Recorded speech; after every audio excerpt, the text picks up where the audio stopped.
disturbing universe. Hello, greetings, and welcome. Welcome to the Stereo 999 YouTube channel. Steve's Disturbing Universe. Maybe I'll call it that. I don't know. But anyway, I'm your host, the artist formerly known as Stereo Steve, and we are continuing with my 70 albums project. 1993, The Miracle of Sound in Motion, Steel Pole Bathtub. Steel Pole Bathtub. They were a pretty popular band around the San Francisco scene. I think they originally came out of Montana and ended up in Seattle for a little while, and then found their base here in the Bay Area. They're one of those bands that was kind of in a little mid-space between the two BART trains of grunge and post-punk.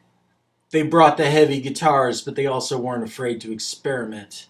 And this is like maybe their fourth or fifth album, The Miracle of Sound in Motion.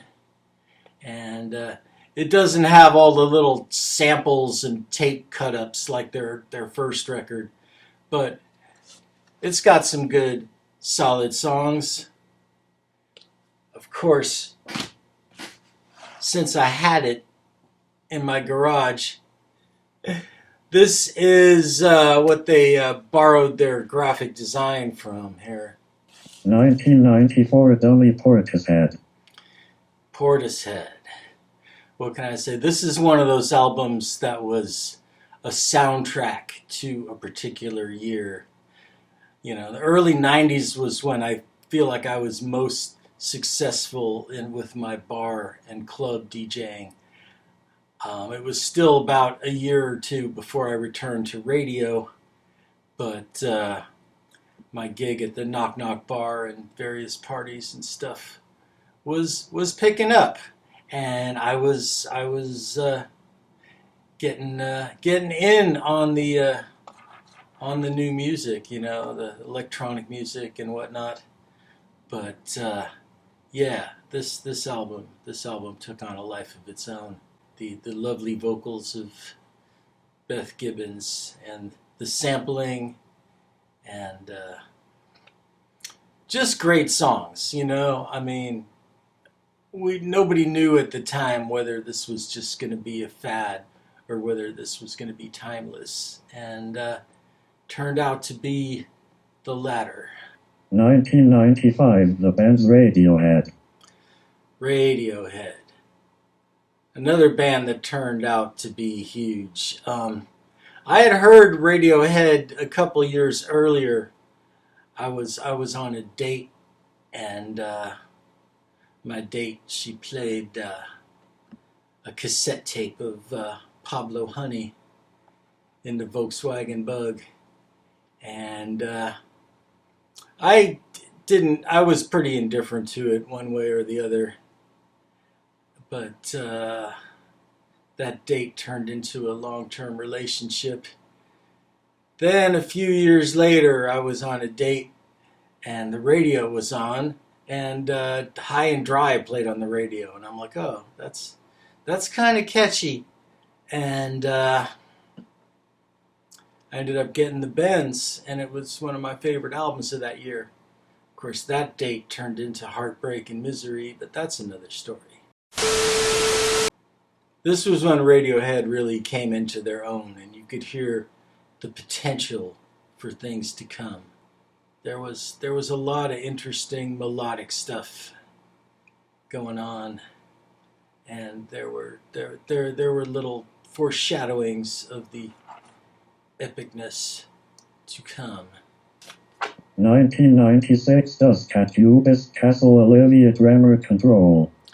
All right, well, 1996 was the year that I returned to radio. There was an opening at KUSF in San Francisco, a radio station that when I was in college, I had a brief stint, and then I kind of walked out, and in 1996 I walked back in. And this was one of the first albums that I was turned on to by people at the radio station. And I think this was one of the best albums of that year. Maybe it's blasphemy, but I always liked this better than Neutral Milk Hotel. Just the harmonies and the way the songs weaved together and were kind of quirky and Beatlesque, and then there was that long ambient bit in the middle on the track Green Typewriters. I don't know. One of my friends said that they sang with fake English accents, but I don't know about that. This was,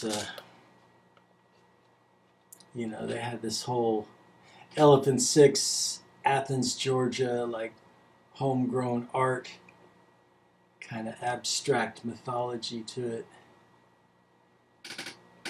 And it was just wonderful stuff. The original pressings of the CD version of this had a second disc of just ambient sounds that you were maybe supposed to listen to them both at the same time, and that kind of inspired the Flaming Lips.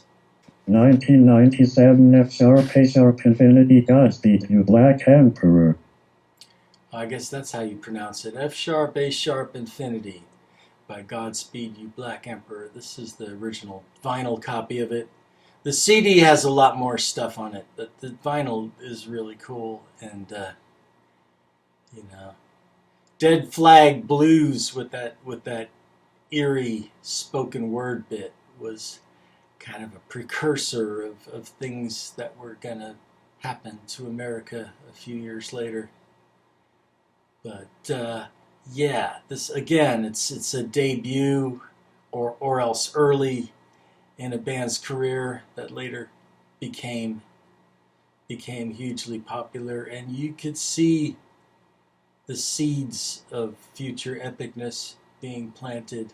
But I still come back to this first album. It has an eerie vibe that's unsurpassed.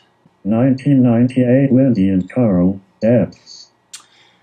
Wendy and Carl, Depths. This album, that year, 1998, I really felt like things just hit rock bottom. It's funny, now I look back and I'm nostalgic for the feeling that things couldn't get worse that I had back then, because of how worse things have gotten since then. But yeah. Many's the time that I was recovering from whatever pharmaceutical cocktail was sizzling in my brain, and the 15-minute long droning guitar distortion soundscapes of this album helped to soothe my rattled nerves. This is what I put on when Aphex Twin ambient music was too complex to deal with. 1999 Agatus by John Sigur Rós. Sigur Rós. So I was working at Tower Records, and after work one day I was hanging out with a coworker who was hip to some stuff. I was kind of consulting with musically, and we were inhaling some marijuanas, and he said, "Oh, you got to check this out. This band, they're called Sugar Rose," and he put on what track? I'm not even gonna try. But he put on the song that goes, and it was cool, and it was trippy. And later on I learned that the band was actually called Sigur Rós, which meant Victory Rose, and they were from Iceland, the land of Björk, which made a lot of sense. And some of their albums, they sang in their own made-up language, like Magma. And some of their albums they sang in Icelandic, but it was same difference to American ignoramuses. But very epic, high-pitched vocals, and guitar played with a bow, and high concept. But yeah, this album still has a special place in my heart because it was an intro to this band. One of these songs was in the movie Life Aquatic with Steve Zissou. You said not this one, Klaus. You're too old for me, Steve. Story of my life. 2000 Distill the White Stripes. Distill, the White Stripes. This was another one where you could just tell that they were going to be huge. At the radio station, this was the album that kind of exploded for them. Along with that song about the bowling alley that was only released as a single. And they played the shit out of that, even though it was impossible to find. That's another story. But yeah, Jack White. Who knew how involved he would become in keeping vinyl alive? But Jack White and Meg. And suddenly, after all this experimental stuff, rock and roll was back. Just stripped down to just the guitars and drums, bringing back the blues. And I kind of had a feeling that this band was going to be a huge deal because of how many people came up to me in the record store when I bought this record and congratulated me for making such a wise choice. But some great songs on here. Hello Operator, Little Bird. Why Can't You Be Nicer to Me? Which I unironically put on a mixtape for somebody one time. 2001 Gorillaz. Yeah. This was another one that I kind of grabbed for DJ purposes. And I'm not as deep into the mythology of this band as I should be, but I love this album.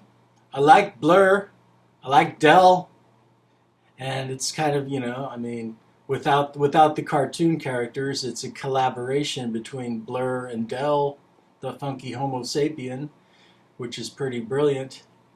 But yeah, these cartoon characters are the band. Gorillas, monkeys, get it? 2002 Delgado Boards of Canada. Boards of Canada. They're not from Canada. Boards of Canada are a Scottish electronic music duo consisting of the brothers Michael Sanderson and Marcus Eoin, formed initially in 1986. And if you watch any other videos, I don't remember the link, but I saw a video where somebody just went track by track on this album and just decoded every little sneaky secret message in it. But yeah, Boards of Canada. They were not Canadian. They're named after the National Film Board of Canada, a public film and digital media producer that makes educational and documentary films. And the old ones from the 60s and 70s always had these trippy soundtracks. And that's what they were kind of trying to evoke with their music. Just that kind of nostalgic and futuristic at the same time.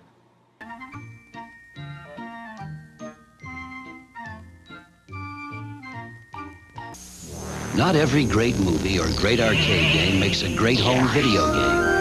That's why when Mattel Electronics turned Tron into Tron Home Video Games, we made sure the excitement of Tron gameplay found its way into your home. You'll know it the moment you square off against the recognizer, if you last that long. 4 great Tron games, 2 for Intellivision, 2 for Atari 2600. From Mattel Electronics. Games as good as we say they are. Maybe better.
I have a troll phone. A troll phone. Yeah, let's see. The number is 987 654 Yeah. It's a long number. Is it a long distance call? No, but special gross number. Oh. Boy, some days I don't know what I'd do without that dial gross. Yeah.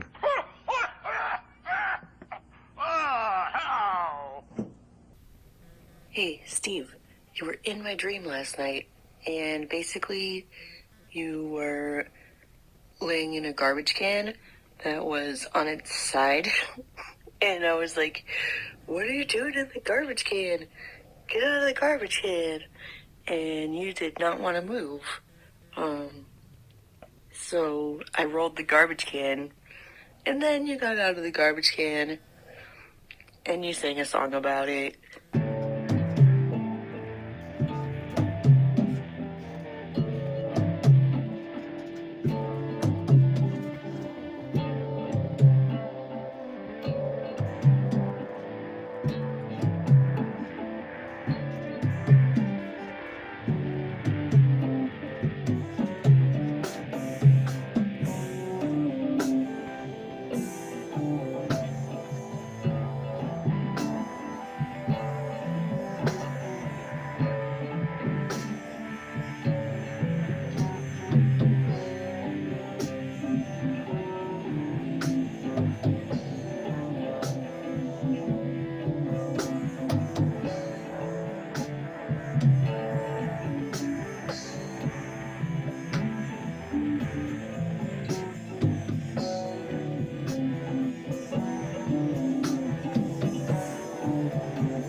Okay, this is a little idea that I came up with that I thought would be interesting.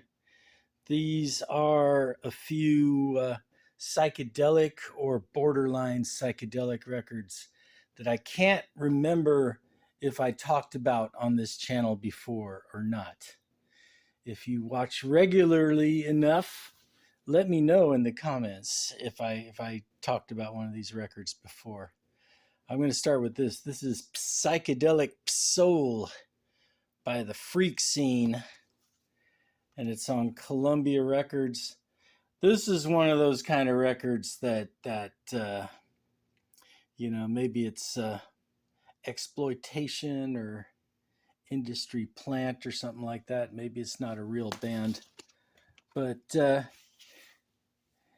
it's trippy enough and just fun enough to listen to that doesn't really matter. It's a very, it's psychedelic the same way this Star Trek hippie episode is psychedelic. It's a neat record. This one's a classic, The Millennium with Begin, which was another Kurt Bocher pop psych project. And the song 5 a.m. has kind of become really popular lately, I've noticed. But the prelude into Claudia on Thursday and The Island are some of my favorite songs on this. Keith Olsen was also involved, who was in the Music Machine and then became a pretty heavyweight record producer in the 70s, worked with The Dead and Fleetwood Mac. But yeah, The Millennium. This one of those records that just didn't fit into a pigeonhole, and that's why it didn't get played on the radio. It was kind of too pop for the rock stations and a little too progressive for the pop stations. That's a goodie. This is a movie soundtrack for Vampiros Lesbos Jess Franco film. Bunch of German cats like Siegfried Schwab played on this. This is the reissue. The original, the band was listed as the Vampire Sound Corporation. But yeah, this is one of the best psychedelic fuzzed out movie soundtracks that you're going to find. So if you see this, or if you see the Vampire Sound Corporation record, I mean, just grab it. This is the one I was listening to that kind of gave me the idea for this segment. This is Rabbit McKay and the Somas Rhythm Band play Bug Cloth. And this is on Uni. And it's just got this very hippie homegrown vibe when you look at the kind of collage style of the back cover. What's interesting about this record is that the first track, Big Sur, is very orchestrated and well produced. And the rest of the album is more minimal, either garage rock or folk rock. And makes you think that most of the budget for this album was spent on the first track. But yeah, there's some songs I really like on here.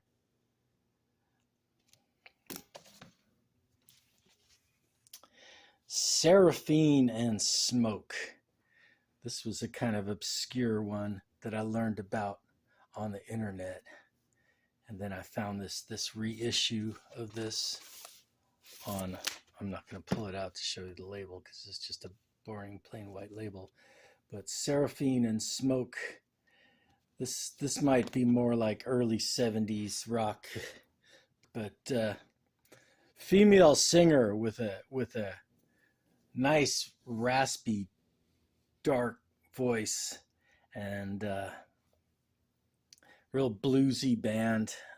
You know, it's got that kind of movie soundtrack vibe. You know, some of the songs have horns, but Susan Jane, I just got hooked on that song. If that song was not used in a movie, it should be. But yeah, I've talked about the Chambers Brothers before, but maybe not specifically this album.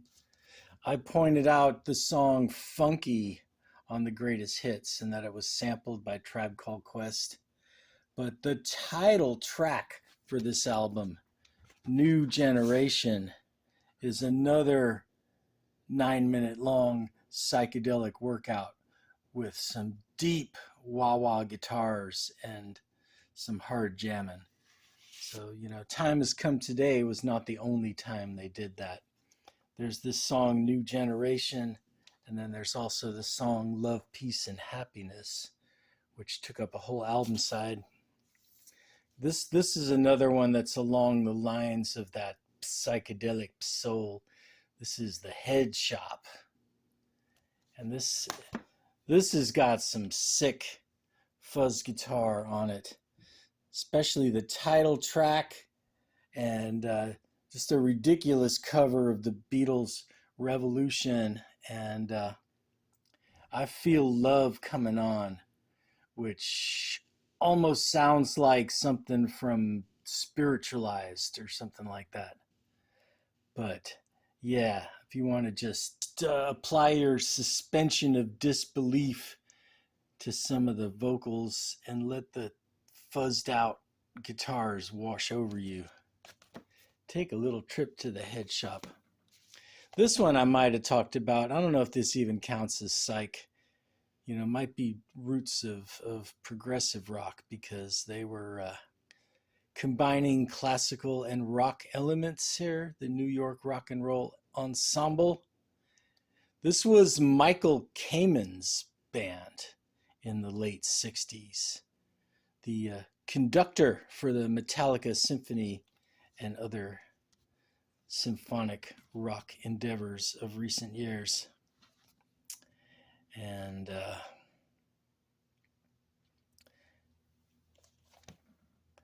continuing on. This one might not count as psych because it's from 1973, but Neil Merriweather, Space Rangers. Neil Merriweather, I know he worked with Mama Lion, the woman who sang the songs in Beyond the Valley of the Dolls. But this is a cool record, really great epic covers of Sunshine Superman and 8 Miles High, and some good original songs on the Mercury label. And finally, Vigrass and Osborne with Cues.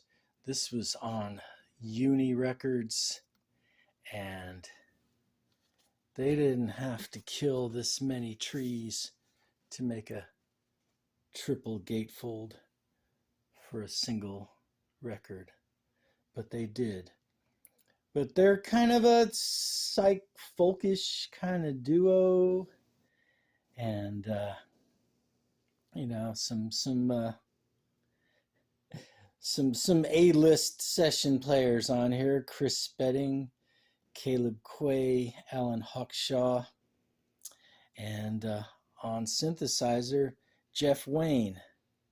And speaking of Jeff Wayne, there's a song on this called Forever Autumn, which Jeff Wayne repurposed when he made his War of the Worlds rock opera. All right, so, you know,